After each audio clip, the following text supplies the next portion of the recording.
गुरुदेव। प्रणाम।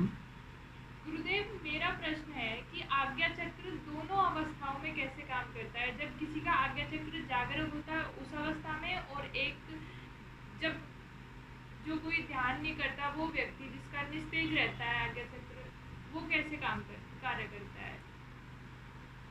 बहुत अच्छा प्रश्न है आपका। बाहों के बीच में जहाँ माताएं बहनें बिंदी लगाती हैं या फिर तिलक लगाया जाता है, यह हमारा आज्ञा चक्र है। इसको हम थर्ड आई कहते हैं, त्रिनेत्र कहते हैं, तीसरा नेत्र कहते हैं, भगवान शिव का नेत्र कहते हैं। इसको हम मेडिकली भाषा में पाइनियल ग्रंथि कहते हैं, जो करीब 1.5 इंच भीतर हमारे मस्तिष्क में है। वह सुस्त पड़ी है, वह बहुत ही सूक्ष्म मात्रा में सक्रिय है। जैसा कि बहुत बार मैं चर्चा करता हूँ, जब एक योगी अपने मूलाधार की ऊर्जा को, हमारे जो मेरुदंड है, हमारी मेरुदंड का जो निचला हिस्सा है, जहाँ से मेरुदंड की शुरुआत होती है या कहें कि मेरुदंड वहाँ समाप्त होती है, वह हमारा पहला चक्र है।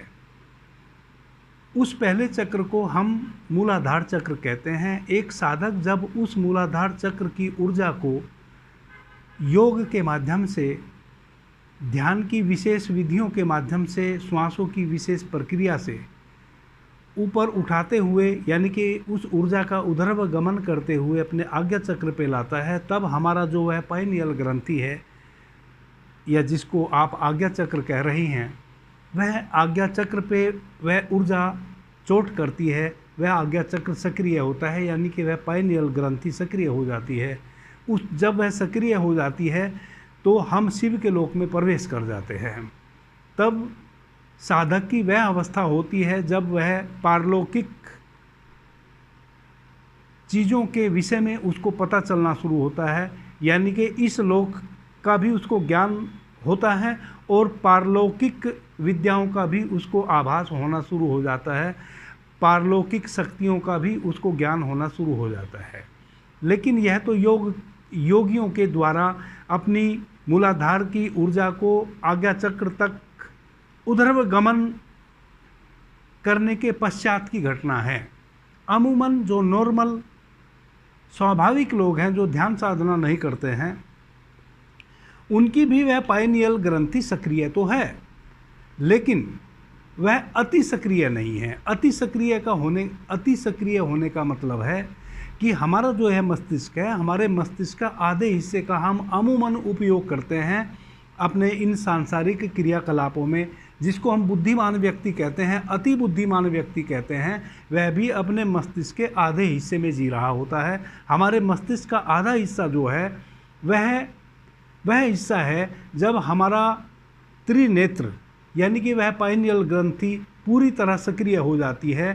तब उसके पूरी तरह सक्रिय होने का मतलब है कि वह हमारे आधे मस्तिष्क का द्वार है, वह द्वार खुल गया, हम उस द्वार में प्रवेश कर गए, हम मस्तिष्क के उस हिस्से में प्रवेश कर गए जहाँ हमें ब्रह्म की अनुभूति होती है, जहाँ हमें पारलौकिक अनुभूति होती है। लेकिन यह तो अध्यात्म की परम ऊंचाई वाली अवस्था है। साधारण जो मनुष्य हैं उनकी भी वह पाइनियल ग्रंथि सक्रिय है, लेकिन मस्तिष्क का वह दरवाज़ा नहीं खुला है, लेकिन उस दरवाजे के करीब करीब है।